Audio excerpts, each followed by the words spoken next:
What's up, yo? So Katt Williams. He's speaking about the music industry and also the film industry. Check it out. Just understand this part, if you will. This is when God said, don't eat pork, right? To the people that he was talking to, right? He was not making a culinary statement. I don't have time to, because you're not advanced as a civilization enough to know that if you didn't cook this thoroughly, you are all going to get salmonella poisoning and everyone's going to die that eats this undercooked pork. So now God can't give you a lesson that you're all going to know 5,000 years later. He just tells you, hey, don't eat that. Oh, but it smells good. It's great. Don't eat it. And because they didn't, they were able to preserve their society when others were dying. It's just that simple. That was the base of the do not eat pork. Yeah. And So once you understand, what's more troublesome is we want to believe that this personal guy, this guy we're looking at, this guy talks to God, but we don't believe he ain't cheating on the first lady. Like, make it make sense. You don't believe he talking to his wife. You don't believe that communication is 100, but you believe God is channeling through him. What has he said that made you believe that? We demand evidence for so much, but we allow things that are so important to be swept under the rug. So paying teachers don't matter. So now everybody in the whole country make more than the teachers, and we know it, and we don't change it, and we cool with it, and we still putting our babies in. A pandemic had to come for us to see, we teachers. Now we see what the teacher was talking about for him.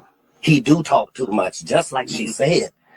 They told us that the lottery system was for them, and people been winning $500 million since we can remember. We don't remember nobody's school getting upgraded, not one time, nowhere in the country. But these are the type of conversations Katt Williams has in his projects. And, it takes it Joey Crack to bring it out. The best, man.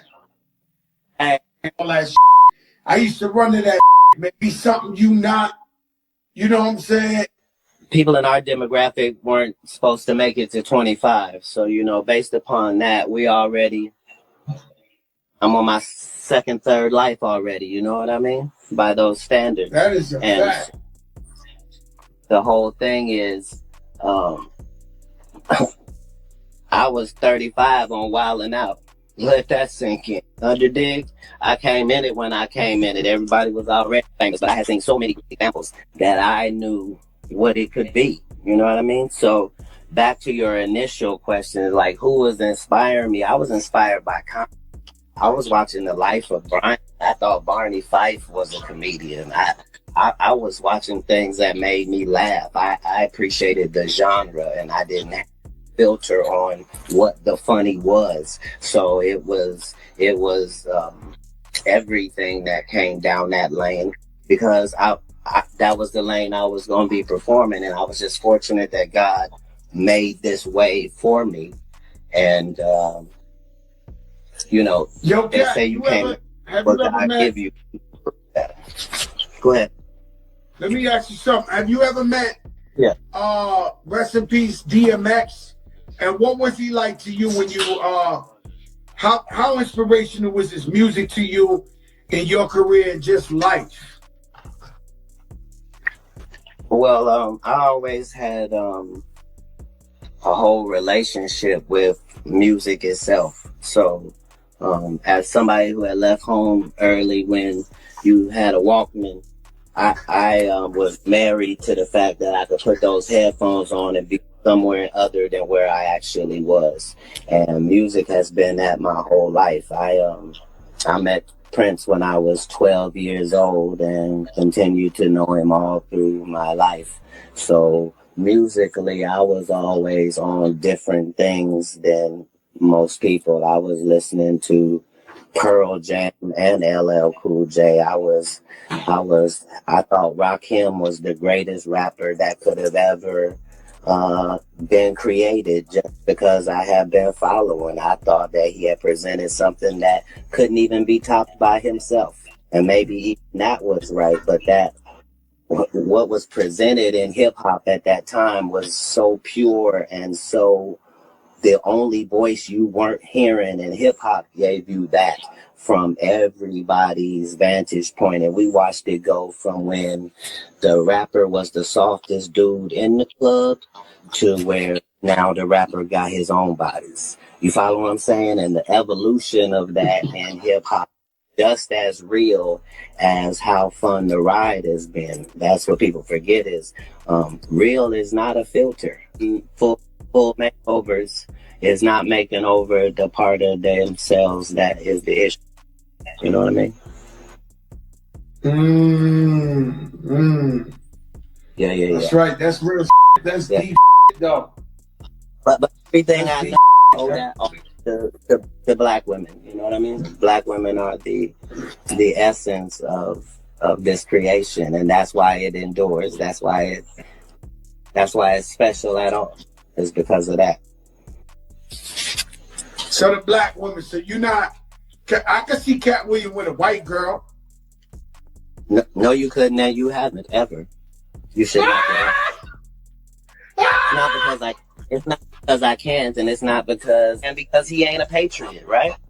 You couldn't have been a Bucks fan this whole time, just waiting for Tom Brady. That's just evidence his body of work. LeBron has been a champion everywhere he went. Not he went somewhere and became a champion. And the reason they hate on the man is because they taught us you got to go through this college system and you got to learn the fundamentals for 4 years for free, and then you can go be rich. And yet the Kobe and LeBron. Well, you got to let my hopefully you don't break your kneecap while them sitting. And if you break your kneecap and you become a martyr, they'll sell your jerseys for the end of time and you won't make $1, huh? It works for who it works for, but everything's not always the answer all the time. At the time they were saying that they weren't making millions and millions of dollars off each jersey. Things change, and as they change financially, they have to change that in the rules to reflect the people. The teacher ain't coming in for free, and nor is the administrator. How can I accidentally get an injury and now I can't learn nothing? But even in the high leagues like the NFL, they don't have no problem with you getting CT and going out there and some people and losing your life, and they know you got a full-fledged brain injury, and they know because they've been treating you the whole time and sat your loopy self on the bench and said, hey, you need to take some time off, and that's how you got in the club in the first place. And now, you see what I'm saying? That's I don't even like to use that's real as your brain is real as so any brain injury is real as you know what I'm saying? If you're a basketball player, you know my brother, my right hand man, he played football forever. But no, your body don't work like that. My brother he played football.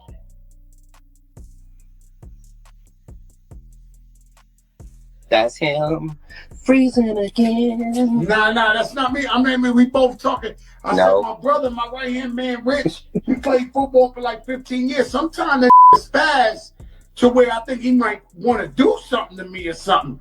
And I swear to God, I be like, yo, bro, it's CTE. Like, you need to stop. Because you looking like you're about to throw me out this moving car on the highway. Like, you got to chill, B. No, but see, the brain don't operate like that. The brain has been hit.